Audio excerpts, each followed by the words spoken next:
Hello, everybody. Mark Schaftlein with you, and this is the Schaftlein Report. It's the weekend edition, and I'm really happy to be joined by two of my favorite guests on Schaftlein Report. Richard Battle from the great state of Texas, welcome back to the show, and Joe Visconti from the great championship state of Connecticut, welcome back to the show. Happy to have both of you guys with me today. Great to be here. Great to be with you. Hey, Richard, let's start it off with you. I got to tell you something, just like our headline was talking about last week, the Biden administration really got distress news. Those inflation figures that came out, Richard, 3.5% CPI, expectations for future inflation, high. Consumer confidence dropped 2 points, 79 to 77. And on Friday, Wall Street, the Dow tanked close to 500 points. The S&P and NASDAQ were both way down on inflation concerns. Richard, we've talked about this. This inflation is overriding a lot of issues right now. Give me your thoughts on the causes, the Biden administration, politically, what's happening, and the effect it's having on the American people. Well, the big surprise is there's a surprise at all because the administration has done nothing from their side of the fence to try to quell inflation. And the monetary policy, the interest rates are high. They're going to be kept high. I don't see a rate cut the rest of this year. And so, you know, what's interesting, it makes me think back in the 70s, we thought we could never get rid of inflation. And we finally did in the 80s. And we thought, surely we'll never be this stupid again to do the things to cause this high inflation. But here we are. People are screaming today, worried about a 7% mortgage rate. In 1981, I bought a house with a 14.5% mortgage. 1993, I had a 7.5% mortgage. So we've had that before. Reagan and Paul Volcker knew how to tame it, but this administration will not do anything to change its policies to try to help on the fiscal side of the equation.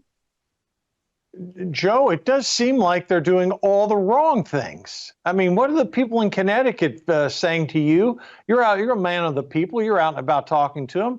You know, how is this hitting the Connecticut citizens? People are, you know, we've got UConn to celebrate over here, that little push beyond basketball wins. It's New England is just having a hard time, and gas rates are going up here, not like California, but they are. We're just coming off of heating oil. So it's the cost of everything. Everybody knows that people are complaining, even people that would talk about it before. You see it on social media. I run across, and even Democrats. I mean, they're just like, they're not defending it anymore. And people don't expect anything to happen. That's the problem. Will anything happen with the Biden administration? Will the blue states just keep being yes people to Biden, or will they do something? And that's the dilemma. There's no hope for a path forward to reduce any of this nonsense. And if rate cuts don't come, go by a yellow brick road. It's going to be bad for many people, and Florida's going to inherit, and Texas, a lot more transplants from the Northeast and the West Coast. Well, I saw a statistic. The average American is paying $1,069 more for a basket of goods than they were when Joe Biden was inaugurated. Yeah. Richard Battle, that is a gigantic number for people to absorb in just 3 years. I mean, the inflation under Biden it's gone up almost 20%, and that's crushing citizens. Well, the real inflation that we consumers feel is significantly greater than the numbers that are put out by the administration. And that's where the disingenuousness of the administration, who focuses only on optics. And I think you take that number and then you look at the increase in the housing cost on top of that, and there's 44%, I heard today, was the number of people who think they will never be able to afford a house. And again, we've had inflation years ago higher than this, and we recovered from it. These people have this hopeless feeling that it will never be rectified, and yet there is an opportunity, and we have it in our hands later this year to change course and recover from this.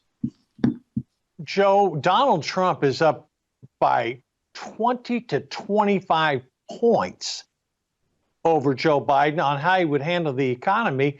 And Trump's pitch seems to be and coming out of his campaign, hey, you might not like everything about Trump. You may not like the brashness, the New Yorkers, all the stuff that the media's throwing at him. But was your life better off? You know, it's the old Ronald Reagan quote, Joe. Are you better off now than you were 4 years ago? Well, I guess it's what Biden and his people have done. It's in your face. They did it.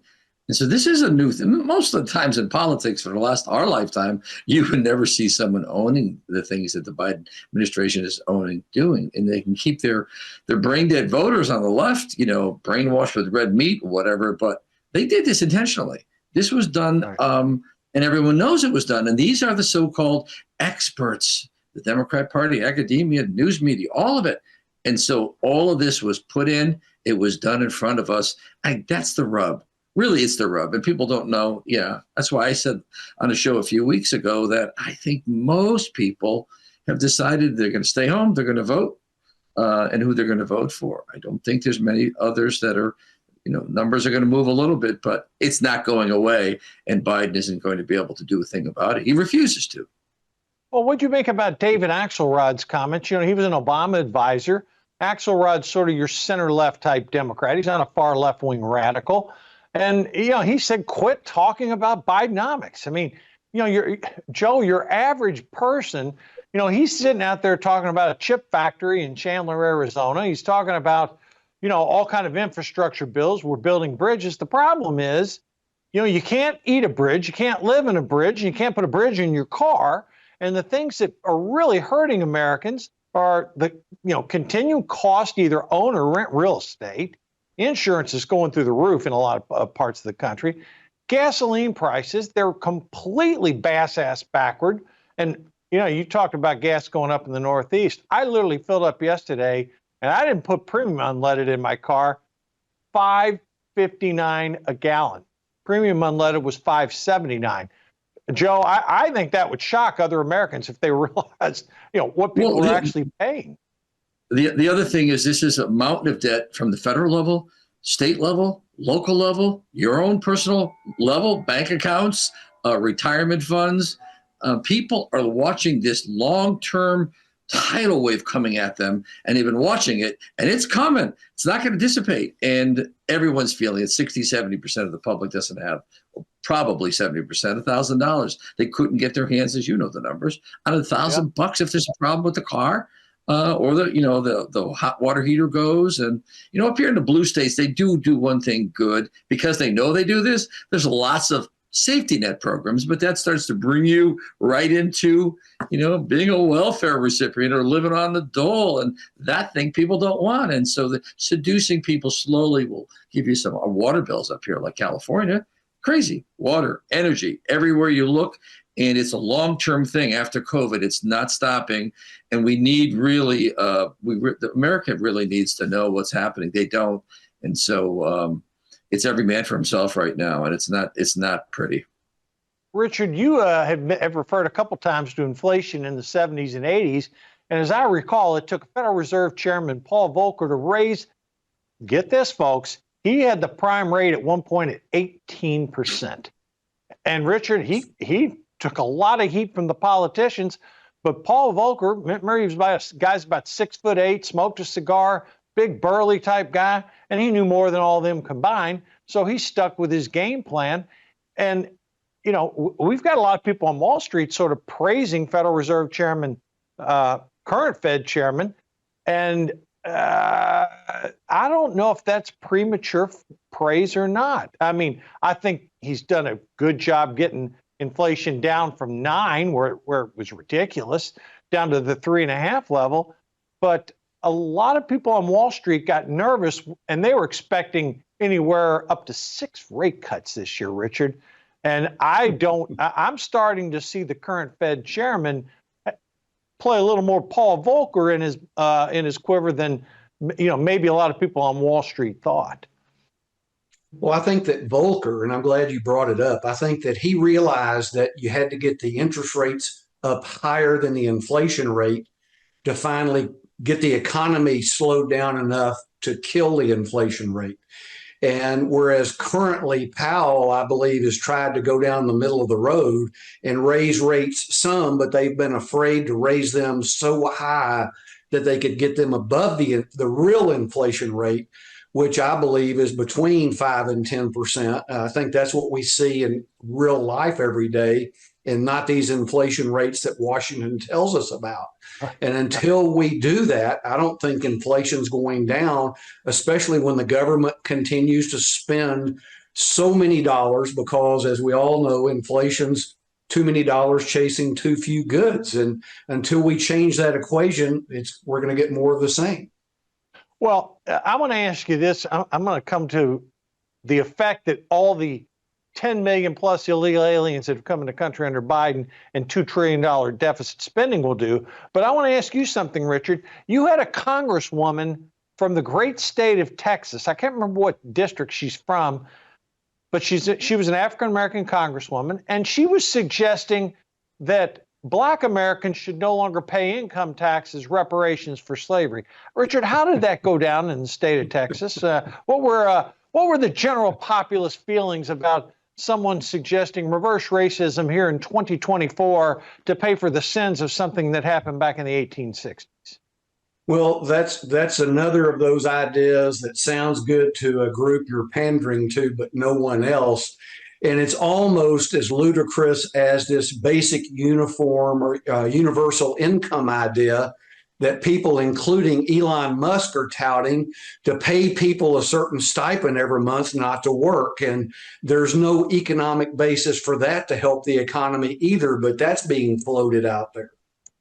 It's astounding. I mean, this is a party bankrupt on ideas, and yet all they want to do is throw money at problems. They want to tax you to death, and that was evident in Biden's budget. Joe, a lot's being made the fact that we now have 15 to 18 illegal immigrants in the country. One thing about U.S. laws: you have to feed them, you have to house them. There's no law that says you got to give them an EBT card, but that's what it's doing. Their kids have to be educated. Biden administration has given them those EBT cards. They're giving them cell phones. And Joe, I saw a study that basically said illegal immigrants are getting more benefits than certain veterans. It made my blood boil when I saw that. But here again, people are saying, well, we've got the economy's pretty good. Well, when you add, and we'll give Biden credit for at least 10 million of the illegal immigrants that have come in since he's been president, and you have a total up to 18, and then you spend $2 trillion more than you take in, Joe, doesn't that affect the inflation rate a little bit? It does. And Friday's Associated Press headline talked about aliens and how they're taking the jobs that Americans don't want. I mean, they're spinning it so much in the media as though now they can't solve the problem, the Democrats and the media. And so now they're making it sound as though these are jobs and it's all positive. It's a good thing that they're here. And they're just completely not addressing what you're speaking about. What we're really going to need, if we can't fix these things in the near future, what we're going to need is something novel. I'll announce it here. That'll never happen, but it should. Rather than Biden, we'll talk about the student debt later, but what we need to do is take a look at our national debt, 38 trillion, and rework the loans that we have in this country. Who's going to stop us? We need to cut back the loans, forget the interest rate, cut back the principal. Nobody's talking about this. It can be done. It's a taboo because, oh my God, banksters and bankers, who are these people? Other countries, municipal bonds. It's time to renegotiate our national debt. It is. This is something novel. I bet you Trump comes out with something like this. It's unheard of, but it can happen. It'll happen in wartime. Well, folks, I tell you what, that's a hot topic, and we're gonna come back to it.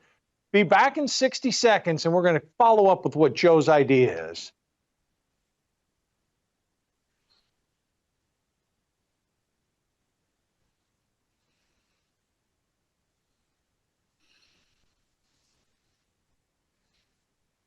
And we're back. Thanks for sticking with us here. Joe, you threw out a pretty radical idea there. Look, I've heard some radical ideas here in the great state of California. Union groups, they caught wind of what was going on with the fast food workers where they get $20 an hour. Joe, are you shocked to see that union leaders across all kind of industries here in California are saying, well, wait a minute. If the fast food workers get 20, we ought to be getting 20. Joe, it looks to me like this is a backdoor venture to get everybody to $20 an hour. And you know the old saying, what starts in California spreads east. Joe, give me some feedback here, because you can't make this stuff up. I mean, it's incredible. You would think it's California, but Connecticut, I mean, we master, completely Democrat dominated. We got the Blumenthal's, the Murphys, the John Larsons, Rosa DeLauro, Jim Himes, all the leaders of all of your Democrat Party in Washington are right here in this little old state, Constitution state. So we do a lot of the background legal work for California and other blue states. So I say, if you're going to do this, let's just renegotiate everything. I mean, inflation is causing it. It's not going to go away. So what's $5 an hour, $10 an hour? What is anything anymore? They're not wrong. I mean, they're greedy, but they're not wrong. And the problem is this cost of living increase that unions like to look at. It isn't happening for the average worker. So what are we going to do? Put a political gun to the head of little small business owners? It's ludicrous. And that's exactly what's happening. After COVID, business losses of small business are just through the roof. And what are we going to be left with? Unionized jobs, major corporations, DoorDash. Just take a look at where the economy's gone, where the small businesses are not able to thrive. Try to open a business today and follow in California or in Connecticut the regulations to start up a business, from labor and wage, federal, state, woke laws. I mean, forget who could. And so really everything we're talking about is destroying the middle class small business owners. And that's something nobody's looking at. Richard, Texas is not a blue state, thank God. Florida is not a blue state, thank God. I mean, these ideas get nowhere in those two great states. What are the people in Texas saying about this? I mean, they're seeing it in other states. They're seeing the craziness going on.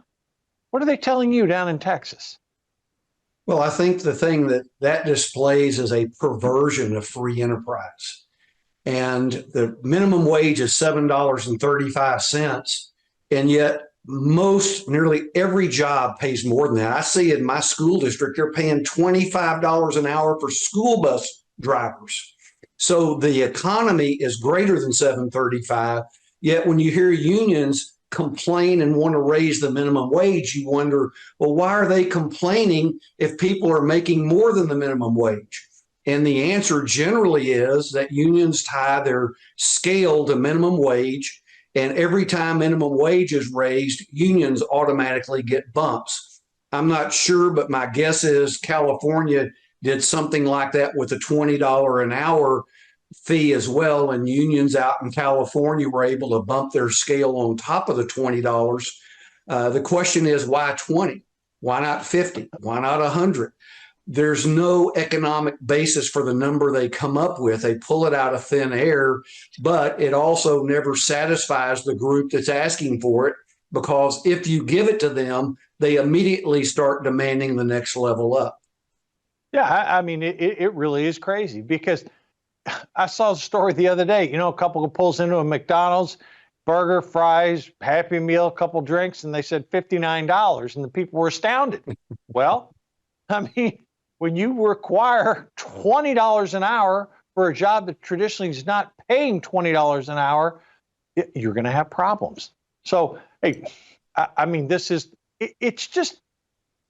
not just me. Are you guys feeling that the world's upside down at times? I mean, stuff that used to make sense under Trump, now under Biden, you're scratching your head going, why are they doing this to us? I mean, perfect example, you were talking about gas prices going up. Well, when you limit production and you limit the resources that a country has, and one of the dumbest things was limiting exports of liquefied natural gas, of which we've got a ton of it here in this country. I mean, Richard, you're in the energy state of Texas. I mean, they've got to be scratching their heads in Texas saying, what in the heck is wrong with these people?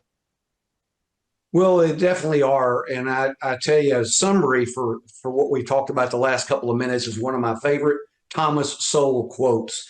And he said, much of the history of the Western world in the past 3 decades is giving up what works for what sounds good. And that's what the left does. It's all optics and what sounds good. And then they count on the media covering for them when the actual results aren't what they promised. And so we're having to deal with that versus the reality on the ground that you and I have to live with every day. And Joe, what about this electric car mandate that what is it, by 2028 or something like that? A certain percentage of cars sold in the country, they're not going to allow you to have gas cars anymore under this Biden administration Green New Deal energy situation. Yeah, I mean, you're in a blue state. How's that going on? Are people wanting to buy these electric vehicles? Governor Lamont here in Connecticut pushed that about 6 months ago, and he just backed away from it. Because even if he doesn't run for re-election, he backed away from it. People are going crazy because what it really is a glorified, renamed clunkers, cash for clunkers of Obama. That's what it is. Because what are you going to do with your gas cars when you can't get them repaired because they're not selling them? Think about the dealerships. When you bring your car in, I've got a Jag I bought, and it's like, they're not making Jags anymore that are gas powered as of this year. They're only going to be electric. So I can see already you can't get parts before you know it. What's going to happen? It's insane. If it's insane, the Democrats are going to pass those rules and policies. Well, and just yesterday on Friday, the Biden administration, Joe, you mentioned earlier, they came out and again, they're going to try to forgive another $7.3 billion of student debt. This is money that people that got degrees, folks, they borrowed it, they were paying it back, and now all of a sudden, with a swipe of a pen, they're not having to pay back that debt. You know who ends up paying it back? That's right, you and me and Joe and Richard and everybody else who's watching our show right now. So, Joe, you brought it up. I mean, again, the world's upside down. You borrow money. Let's see, you borrow money to go to college. You get the college degree, and the guy who ends up paying for it's the guy that didn't go to college. Another perverse thing that, help me out with this. Well, I brought something up novel, and don't dismiss this because we're probably going to hear it. I don't know. Being more of an activist, you really hear a lot of people because you're searching to hear from them. And everybody says how the servicing of the national debt at the federal level is insane. I mean, what do we do about this? Are we just going to go 38 trillion, 45 trillion, 50 trillion? At some particular point, you either go bust, which we won't, or you try to renegotiate the principal, which is the $38 trillion. Just look at the institutions that American investors have if we don't want to deal with foreign nations that own our debt. They've got to look at this right now. They keep playing with the numbers of interest rates. It's going nowhere. They got to take a real hard look at saying, you know what? Servicing of national debt is huge. And the problem is, if they did do that and they have a whole bunch of money they can lend out or spend, they'll spend it. So we always end up with this deficits. Richard, the debt is mind-boggling right now. I mean, the interest alone on that on the federal debt, which is approaching $35 trillion right now, it's a gigantic number. And just yesterday on Wall Street, the Dow Jones fell almost 500, like we talked about earlier in the show. The stock market's been down 8 out of the last 10 days. I mean, people are sensing that interest rates are going to go up, not down. Some consumer confidence, shaky at best. People can't buy houses. I mean, Richard, how's this affecting the Democrats? I mean, you would think that a party that has an economic problem like this, where people have to pay more for a house, pay more for gas, and pay more for food, would want to do something about it. But crickets, nothing. They set up the illusion with the mainstream media that it's either not occurring or it's a Republicans' fault for not going along with Biden's agenda. But the forgiveness of debt, despite the Supreme Court ruling, one, they're increasing this illusion that we will never suffer in life, that anytime there's a problem, the federal government will bail us out. And they're setting up right now the Gen Zers. There's been multiple articles this week about them whining about not being able to make enough money to make a living, never being able to have the American dream. And so this is an illustration of that, as well as here President Biden said the other day he didn't know if he had the authority to shut the border down. He needed to test it but yet he has the authority to fight the Supreme Court on the student loan forgiveness. He has no hesitation at all in doing that. So again, it shows the disingenuousness when he talks about the border and shutting it down comparatively. And so to me, that is just, it's so counterproductive to where we need to be going right now. And yet there's no change of course because there's no penalty for them yet from the public. Well, we talked earlier in the show, and Joe, I'm going to go to you for a minute here. What is used to be up straight up is now upside down. You know, whereas black is now white.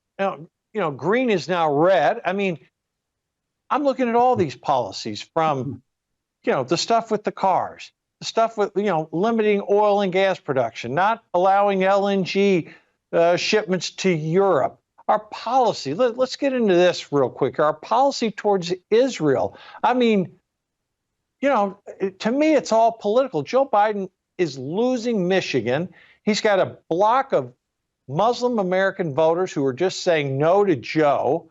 And, I saw him come out with a thing yesterday basically saying, we don't want the votes of those people chanting death to America. Well, that's the first common sense thing I've seen him come out with, in a long time. But Joe, going back to the theme, green is red, white is black, et cetera, et cetera.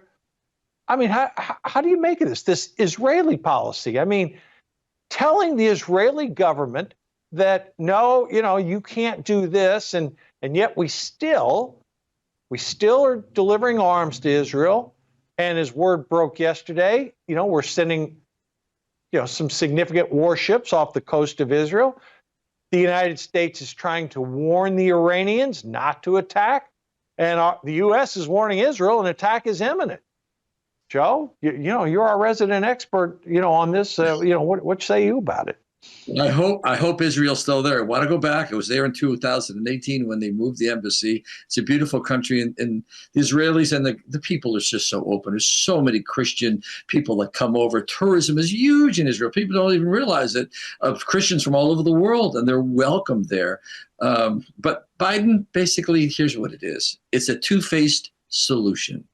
Not a two-state solution, a two-face solution. Joe Biden's got two phases, and one of them, as you said, to try to appease the Palestinian lefties on the left, which would like to get together with the leftover BLM and Antifa and maybe burn this country down again this summer if things don't go their way.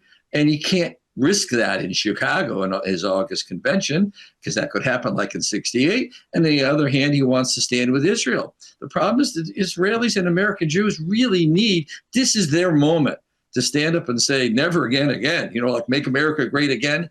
Well, never again. We're not doing it. We're not going this way. And not necessarily for politics, but the reality that people were murdered and burnt alive. This was, and it's so it didn't happen. It's almost like Holocaust denial. That's what we have happening right here now. And Biden doesn't want to address it. He doesn't know how to address it. He thinks he's going to get the Jewish vote anyway. And I've been reading articles about that. I don't think he does. I think he loses. He's got 73% of them now in the Jewish Americans. And I think he loses 20% of them. I think a lot of them realize this is becoming the plank of the Democrat Party to have this two-faced solution. And they tried it before with Clinton. They've tried it before over the decades. It doesn't work. And no matter what you do, from the river to the sea, the Palestinians call them what you want. They want to destroy Israel, and they have a vow to do that. And you cannot make peace with people that want to kill you. No, I don't see how you can separate the I always hear this, well, it's not the Palestinian people. Heck, it isn't. They're the ones that elected Hamas.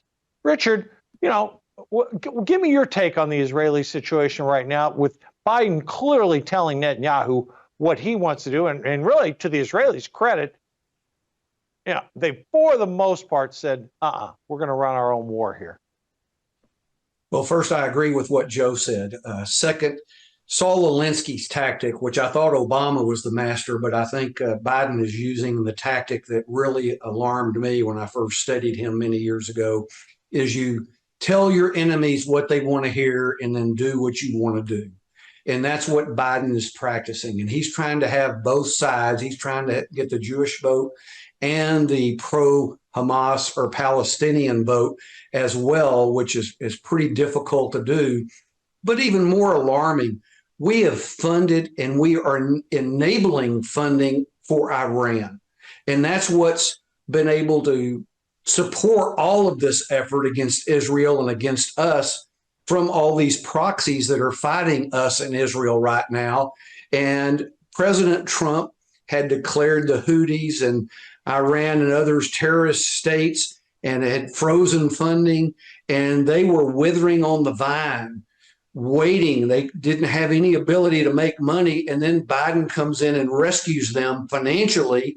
And here we see the results of this because of that. And so we're going to end up in a shooting war with Iran and other proxies because of this policy that he instituted. Oh, it's a terrible policy. And, you know, I just, again, everything's upside down. We're supporting the Iranians. The Iranians are selling their oil to the Chinese, getting more money in. They're using it to finance our enemies. I'm just saying, where's common sense in all this? All right, we're going to take another break, be back in about a minute, and we're going to get into some politics, folks, because some of the stuff you're hearing in the polls with the national media, it's not making any sense. But we're going to clarify it all for you. Be right back.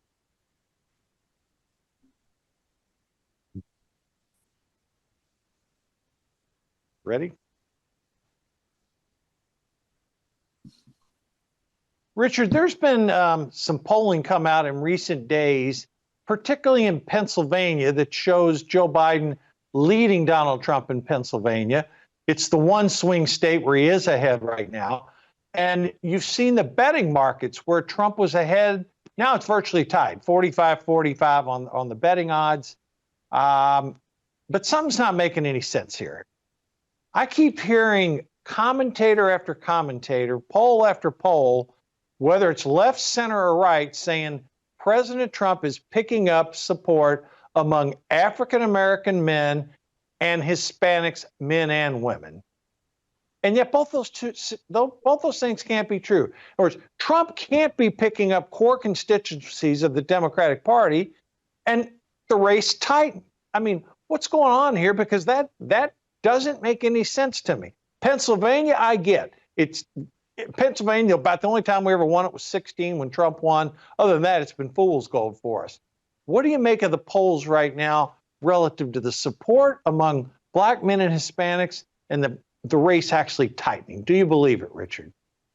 Well, I believe that, and the evidence in the Atlanta Chick-fil-A earlier in the week with the African Americans in there, I think, was an example.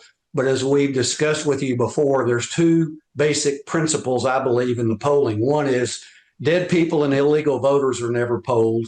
And two, the consultant class who gets commissions on advertising buys and are the ones soliciting for fundraising, they want to manipulate the polls so they can stampede their voters to send in more dollars and basically enrich themselves. And so I think there's manipulation going on in some of those polls because you don't see some of the detail that's so important to measure your credibility. Do you believe that Donald Trump is still up in 6 of the 7 swing states, Richard? I'd like to believe that, and I hope he is. But with the manipulations, I don't trust some of that polling because I just think there's too much manipulation going on. And so I think we can't rest. We have to go full speed ahead and run through the tape and do everything we can until the polls close on election day to make sure we get as many votes as possible. Joe, your thoughts on those numbers, Trump's polling numbers and support among African-American men and Hispanics in general? You know, I was doing an interview with the Hartford Courant a few weeks ago, nice Sunday front page article on these issues. And the reporter was asking me during the interview, well, and we know that, African-American young men until 18 to 30 are with Trump, but what about, the middle-aged woman? I said, what are you talking about? They're single moms. And then I showed him an argument there. Then he said, well, what about black grandmas? I'm like, where are you going with this? Philadelphia and Pittsburgh aren't showing up. They can lie all they want with the polls. African Americans, Black Americans, whatever name you want to use, it's not racist anymore, because I don't even know how to approach this demographic the way the world's going. But the reality is they're Americans, and they're not voting for this dummy, this president that he's insulting. They're ashamed. The ones I'm talking to, the ones I work with, they're like, we're ashamed of that guy. We don't want to associate. We don't even mention his name. It's not like Hillary that didn't like her. They are ashamed to even think, because whether he's ignorant or pretending or he really has dementia, they don't want to be associated with him as an individual. Biden's gone with that group. He's going to take the majority of Spanish Americans, and I think he pulls from the 37% he's at right now with African Americans to probably 45%. He's going to win it. He's going to win the African American vote. Philadelphia, Pittsburgh, those are the two metropolises in Pennsylvania that will determine. And no ballot harvesting or rigging of drop boxes or anything like that's going to save it. They're not going to come out. So one thing I'd like to mention quickly, about 5 days ago on Fox and Friends in the morning, I watched the new RNC co-chairman from North Carolina, and he mentioned that there's going to be Trump workers in every place in the swing states that people vote physically. Trump workers and a lawyer in each voting spot. So that's exactly what I've been screaming from the rooftop for years about. We need lawyers there to put injunctions to stop the voting when any shenanigans start to happen and boxes come in and trucks pull up. It's got to be stopped in real time. Well, Richard, to go along with what Joe's talking about here, one thing Republican leaders are urging Republican voters to do is to vote early. And I mean, in the past, our party leaders just said, no, we want everybody to vote same day as election. Well, that didn't work.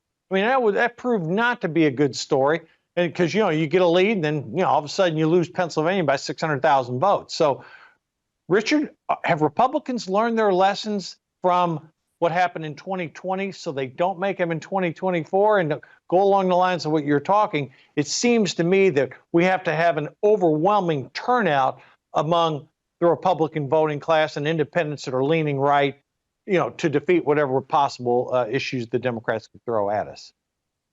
Well, I think they've learned that lesson. I just hope they've learned enough of the lessons. And I always like to vote the first day of absentee voting, and I tell people I do that in case I die, my vote still counts. There you go. All right. So it sounds like we've got a consensus here that both of you believe, Trump is leading at this point, but that lead is tight. And this is going to be a tight election because, that great American politician that lost, that used the old 47% rule. Look, we got to factor this in. Robert Kennedy is getting 11 to 12% of the vote. Stein's still at 1%. Cornel West is at 1%. I'll start with you first, Joe, and then go to you, Richard. When you factor in a 5-person race, Donald Trump is significantly ahead. The media tries to portray this as two parties, and you and I know the Democrats are going to do everything they can to get Kennedy off of ballots, and they're going to attack him mercilessly. But give me your thoughts. Kennedy in the race, he's polling 11 to 12, and those numbers are not going down. Yeah, he's very charismatic. I went to New York City twice last year to see him at the Glass House. Rabbi Shmuley brought him in, and the first time we went, he had very little security. The second time we went, the security was all on his own dime. They won't give him, which is infuriating a lot of people, that Biden will not give him protection, Secret Service protection. His father was shot because of it. So there's a bunch of issues. Another one which will help us is, and Trump said it last Thursday, he said Democrats need to vote for Robert Kennedy. He's the real deal. That's what they should do. So Trump is pushing them into voting for Kennedy. But I have to tell you, Robert Kennedy on many issues, not all of our conservative issues. There's big government, there's unions, there's some things that conservatives aren't going to like, but he's really got his stuff together. He knows the issues inside and out, and they don't want him. They didn't want him on the debate stage of Democrats, and they do not want him making a forward move, and he will. I think he takes 18% this time. I really do. I think 18. The Democrats are just I think at the end of the day, as it closes, the public is just going to say, you know what? the ones who don't want to vote, unaffiliated also, that don't want to vote for Biden and maybe even Trump, they start moving Bobby's way. I really think if he can get in enough states, and that's what they're trying to stop. So he's a major threat, not as much as Perot, but I believe he's a major threat if he can get himself on many state ballots. Richard, do you share Joe's belief about that Kennedy having that type of an impact on the race?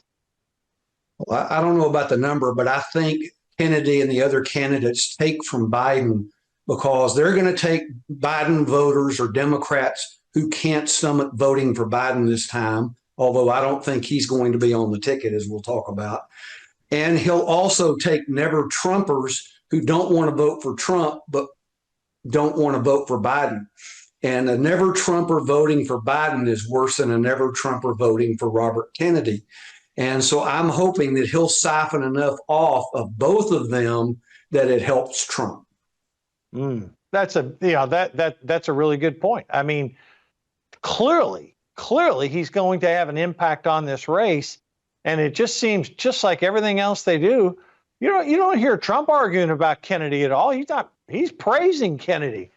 And yet the Democrats, typical to what they do, everything they're going to pull out. I saw a thing yesterday. They're going to pull out a bunch of lawyers to lawyer up to go over all these states where Kennedy's on the ballot. Yep. They're going to try to get him to be disqualified. Yep. And Richard, you mentioned debate. Look, Donald Trump's hands aren't exactly clean on this one because, he didn't debate any of his Republican challengers. And he is rightfully so egging on Joe Biden for a debate. Richard, and again, I'm not going to spoil your thoughts, and we'll wait till the very last segment tease for that one. But is there going to be a debate in the presidential election, once we have nominees from the respective parties? Well, I think there'll be debates, but I don't think Joe Biden will be there. I knew you were going to say that. I knew you were going to say that. Yeah. I've been saying it since 2021, so I'm sticking with my story. Well, and tell everybody why you're sticking with that story, because you've got some pretty sound reasons behind it.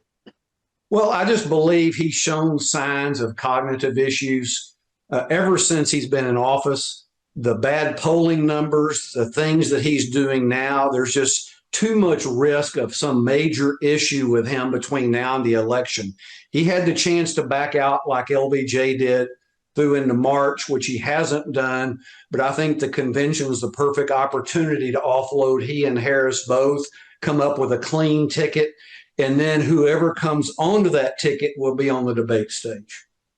Well, I tell you what, we're going to take our final break here. And when we come back, Joe, I want to hear your thoughts on this because I know you have a little bit different take. So back in 60, it'll be your turn, Joe.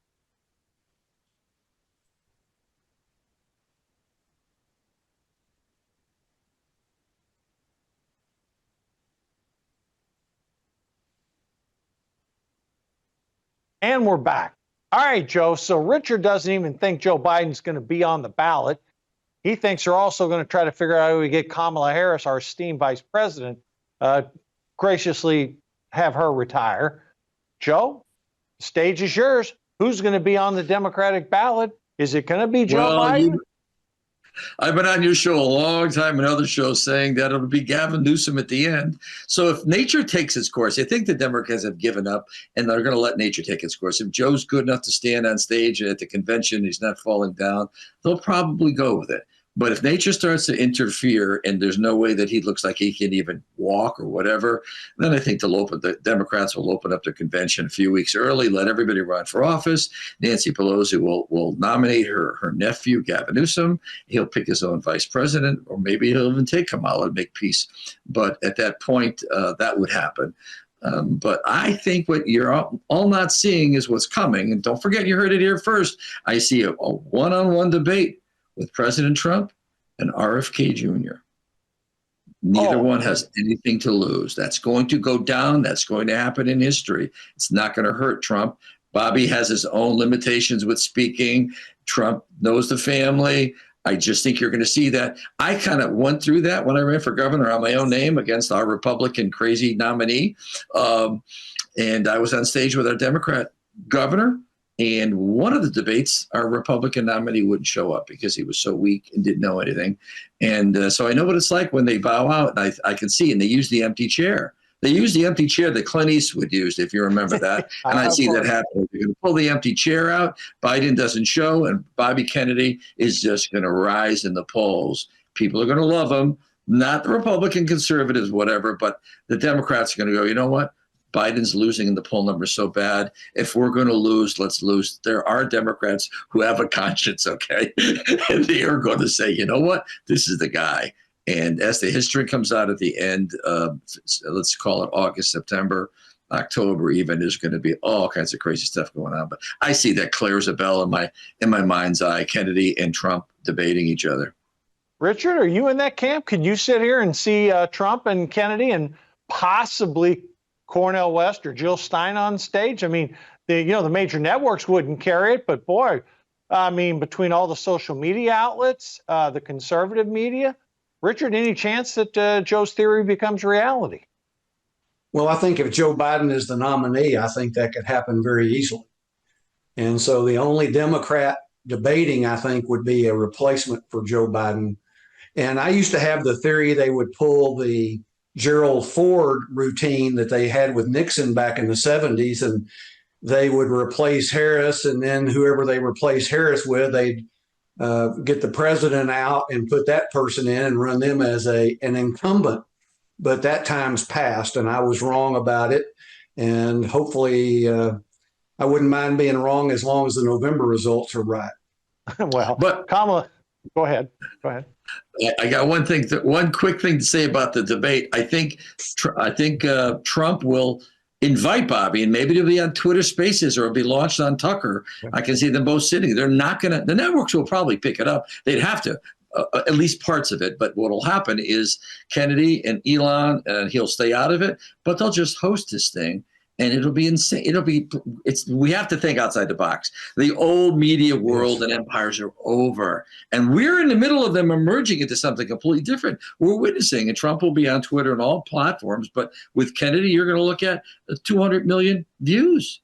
It's unstoppable. It would be the greatest show on earth. Not Biden. He can't even speak. It would be embarrassing. And it's best they keep him home. Well, they really do, because, I mean, it's so noticeable. I mean, these press conferences that Karine Jean-Pierre holds, and the way they just, when you see the president walking around, and he looks like he's lost half the time. And look, we only have one president at a time, guys. I mean, I don't want to see my president look like he's bewildered, doesn't know where he's going. I mean, it's sort of embarrassing to the United States having this guy represent us, but we only have one president at a time, and he's it. And, you hope the frailties are contained, but boy, I got to tell you, it doesn't look like it at times. I'm of the belief. The other thing, Mark, is before we close that one out, is I wouldn't mind, and a lot of us wouldn't mind Robert Kennedy being president, even if we had to go under some of his liberal policies, because he's smart, he knows what he's doing, he's fair, he's objective, he understands. We wouldn't mind that kind of Democrat, whether we liked it or not. This guy with his communist regime, that's what's angering people. They can't take this double standard, bewilderment, insane policy making of the Democrats, who are really running the government. Yeah, no, I'm in your camp on that one, and it's just troubling, because we're used to presidential debates. I don't think Joe Biden can debate. I don't believe that for a second, and I think they'll use every excuse they can to keep him out of that. And if it comes down to Trump and Kennedy debating, it's not going to shock me at all. All right, let me move on to some. Look, it's not just the president that's important; that controls everything. But we've got some very, very important Senate races coming up. He may not be every conservative's favorite Republican, but Larry Hogan is leading in deep blue Maryland. I saw the Democratic Party basically talking about, hey, we're going to be competitive in Texas. We're going to be competitive in Florida. Richard, you're in the great state of Texas. The last polling I saw last week showed Ted Cruz up by 8 to 9 points over his Democratic challenger. Well, Ted Cruz is the number one target of Chuck Schumer and the Democrats in the Senate for sure. And they're going to pull out every stop they can in the LBJ 1948 fashion to try to get Colin Allred elected. And he is definitely a liberal Democrat who would vote with Chuck Schumer 100% of the time. And so it's essential to get a Republican majority to get Ted Cruz elected.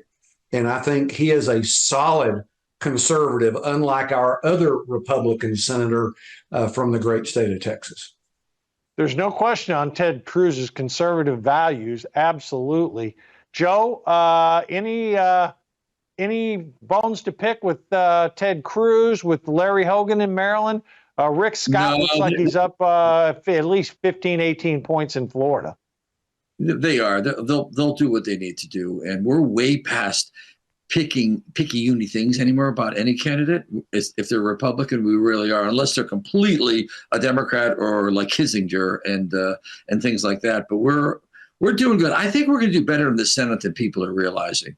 As the issues shape up this summer, if we get through this summer without any kind of World War III or whatever's going on in the Middle East or even in Taiwan, with Blinken's mentioning last week that they wouldn't fight, to help Taiwan gain their independence. Yeah. I mean, I heard that. I was like, whoa. Who said what? What was that? What really happened? So, we're in dire straits because we really have nobody in command. I don't know who's running our government right now and who's running the White House. And so I think that's going to help us. Maybe Congress will be always up and down and fighting amongst themselves, but U.S. Senate is going to be something. I think we take it. I mean, I really think that's what we want. We want the presidency in the Senate. Well, I'm going to close it out, this segment with this. I had the good fortune of being at a Kerry Lake fundraiser at Mar-a-Lago about a week or so ago, and she is terrific. And I hope and pray that she wins in Arizona. She is running against a hardcore leftist. Ruben Gallegos is his name. And with Kerry Lake, you get a rock-solid conservative. Her and Trump work very well together, and I hope she pulls it out in Arizona. And I had a chance to meet gentleman in Ohio, Bernie Moreno, who's running against Sherrod Brown. Solid conservative. And we need to try to do everything we can, both Florida, Texas, Maryland, Arizona, Ohio, and there's other states, but we have some really, really good candidates out there, and we're hoping that we can bring them home. All right, we're going to break for a minute, and when our final break, folks, when we come back, we're going to talk about predictions, what's going to happen in the country, and we'll have a little bit of recap of one or two other events that were exciting last week. Be right back.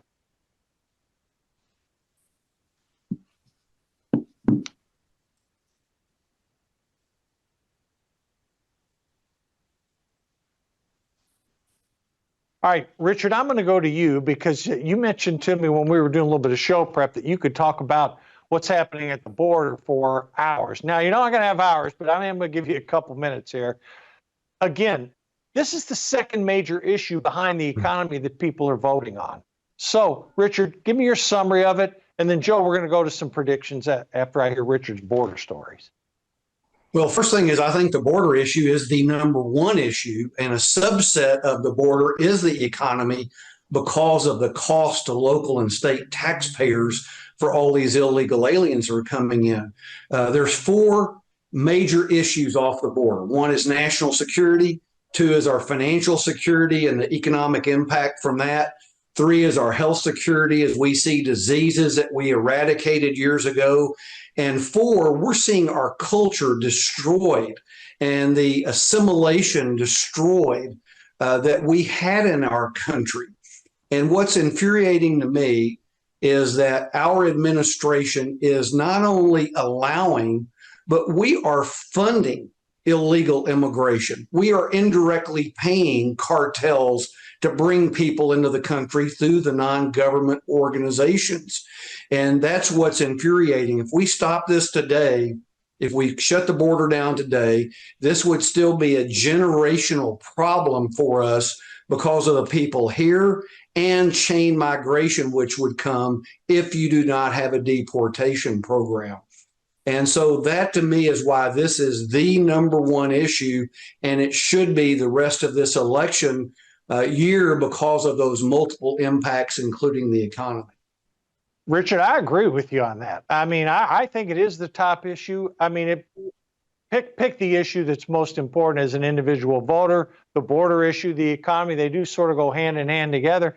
And they're both, the border policy is a direct result of Joe Biden's policies and the assimilation piece, the changing of society. I mean, it cuts across all races, genders. People are tired of this stuff. And Joe, you know, Biden came out and he says, well, maybe I have the authority to close the border. Joe, you know damn good and well he's got the authority to close the border, and it's hard the left-wing radical base won't do it. Yeah, well, it's government spending, military money overseas for Ukraine and everywhere else. It's the border, all of these issues. Everyone's seeing them as though they're financial issues at their little checkbook at home, and everything we've been talking about ends up becoming their personal financial problems. Credit card debt, gas prices, food. All these issues have found a perfect storm, which is why the Democrats need the abortion and that rule that occurred in Arizona a couple of days ago with the 1858 rule or whatever. They need the abortion. That's what they need. They need something. But that it will end up becoming the right of abortion, no matter what that is, against all economic issues, which are border spending, wars, overseas wars, energy, you name it, electric cars, all of them equal more money out of my pocket. I can't afford to live. That's the Democrat problem. Everything becomes economic. All of them are economic right now. Well, we've only got a couple of minutes left. I'm going to close it out with each of you giving me your predictions. But I do have one commentary first before I go to you, Richard. You know, when I listen to what we've talked about on the show, it's shocking to me the race is even close. I mean, for everything we've talked about, from borders to inflation to crime to the fentanyl coming across, I mean, the policies towards Israel. I mean, I cannot, and I'm trying to be generous here, think of a single thing that he's doing right. So, again, couple minutes left. Richard, your predictions, and then Joe, I'll close it out with you. Well, in Texas, we have a term called yellow dog Democrat. They'd rather vote for a yellow dog than anything other than a Democrat. And that's why it's close, because you have people that don't matter. It doesn't matter the issue. They're watching the other media and they don't know what's going on. And that's why it's going to be close between that and any shenanigans. I think we have a terrific opportunity to take the White House, the Senate, and the Congress. It's up to us to unify, align our message, tighten it up, and have a unified voice, and then coordinate, as Joe said earlier, the people at the polling places and have a much better effort through the RNC than we would have had if we would not have had to change. And so I'm very optimistic it's going to be a great year for the Republicans up and down the ballot. Joe, are we going to see Trump 47? Yeah, we are. What the country's going through right now is a bad divorce.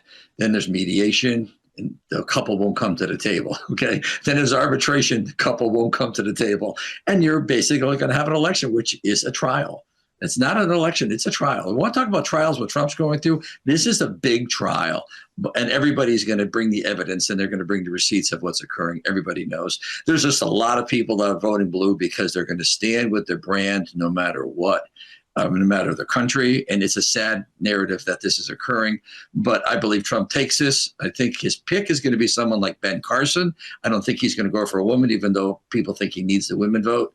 And somebody I think that's low profile, that won't jump in front of the cameras, that he can trust. And that we haven't talked about today, but I think that's a very important pick. Somebody, and I don't think he needs race. I think he just needs someone he could trust, that he can trust with the government to run it. And so my pick right now is Carson because he's safe for Trump. Anyway, that's my 2 cents.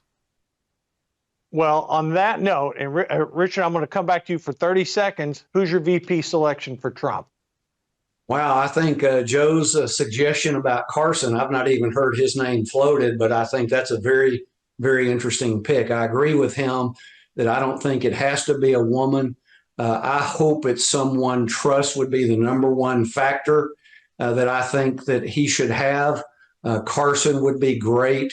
I like Kristi Noem from the female standpoint. I want somebody stronger than garlic in the Margaret Thatcher mold not someone weak if we go with the female, because they have to stand up in the foreign affairs arena versus the domestic arena if they end up going into the White House. And so I'm so floored by the Carson suggestion, it kind of threw me off a little bit, but I think that could be a very interesting one. Well, I said that because I don't think he gets 4 years. Carson wouldn't care about 4 years. He does 4 years, and he's older. So the party itself then could go with a Nikki Haley, do something completely new in 4 years if Trump wins or loses. Either way, it's not gonna. He's not in there to become president for 12 years. He's an old gentleman. Yeah. I'll throw my 2 cents in, and I was just down there, spent quite a bit of time. I think it may be Ron DeSantis. He is. Yeah, I really do. He's a favorite among conservatives. He's done an unbelievably good job in Florida. He patched up his issues with Trump. He's good. He's good. He was always our pick, but we don't know if the blood and everything is too bad between them. And so I've stayed away from that thinking. He's the future of the party. He's the future.